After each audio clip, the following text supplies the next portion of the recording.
அணி தீவிரமாக கலந்தாலோசித்து அதற்குரிய முடிவுகளை எடுத்திருக்கிறோம். நாங்கள் மக்களோடு மக்களாக துணை நிற்போம். எந்த ஒரு வாக்காளருடைய வாக்கும் முறையற்ற வகையில் நீக்காமல் பார்த்துக்கொள்வோம் என்பதுதான் இன்றைக்கு நாங்கள் எடுத்திருக்கக்கூடிய தீர்மானம்.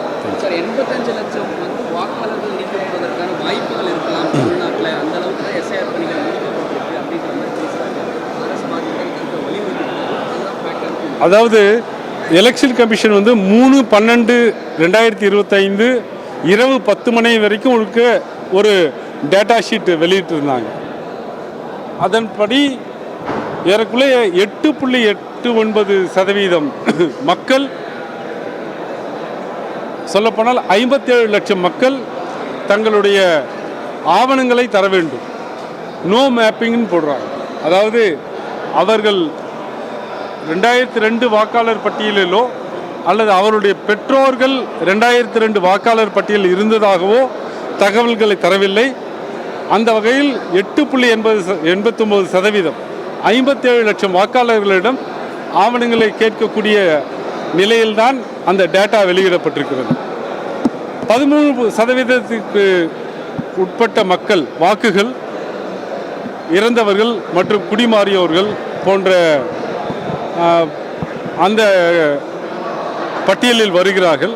இரண்டுத்தையும் கூட்டினா ஏறக்குறைய 15-16% வருது. 80 லட்சத்துக்கிட்ட வருது. அதில் யாரெல்லாம் முறையற்ற வகையில் நீக்கியிருக்காங்க அப்படிங்கிறது தான் நாங்கள் பார்க்க போகிறோம். அதற்கு உரிய தீர்வை நாங்கள் பெற்றுத்தரோம்.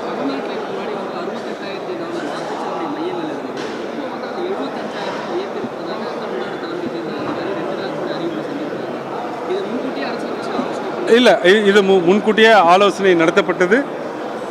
அதில் முழுக்க திராவிட முன்னேற்ற கழகத்தினுடைய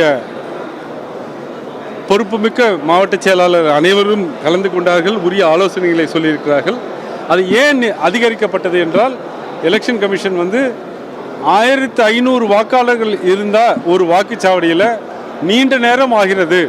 அதனால் சில வாக்காளர்கள் தங்களுடைய வாக்குகளை செலுத்த முடியாத நிலை ஏற்படுகிறது என்பதனால் ஒரு வாக்குச்சாவடிக்கு அதிகபட்சம் 1200 வாக்குகள் தான் என்று நிர்ணயித்து வாக்குச்சாவடிகளை புதுசாக அமைத்திருக்கிறார்கள்.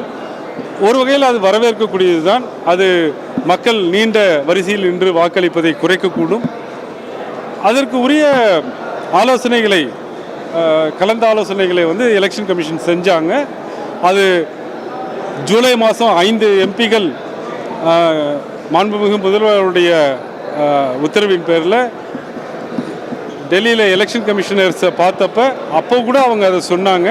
அதற்கு உரிய விளக்கங்களை நாங்கள் பெற்று எந்தெந்த இடத்துல அமைக்கலாம், எதெல்லாம் அமைக்கக்கூடாது அப்படிங்கிற ஆலோசனைகளையும் நாங்கள் சொல்லியிருக்கோம். அதுக்கு சரிதான்.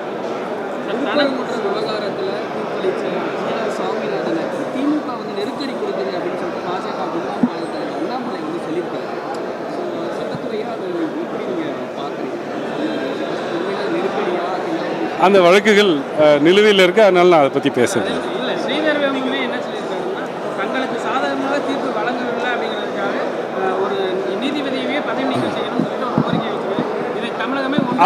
அது அவர்கள் திசை திருப்பும் வகையில் தான் செய்கிறாங்க. அவங்க யாருக்கும் அதை பற்றி தெரியல. திருப்பரங்குன்ற விவகாரம் சட்டப்படியாக எப்படி அணுகி இருக்க வேண்டும் என்பதை நேற்று தமிழக சார்பில், அரசினுடைய சார்பில் ஆஜரான வழக்கறிஞர்கள் டிவிஷன் பெஞ்சில் எடுத்து வச்சிருக்கிறாங்க. அந்த வாதங்களே அதுக்கு சரியான பதிலாக இருக்கும்னு நினைக்கிறேன். No comments. தேங்க்யூ.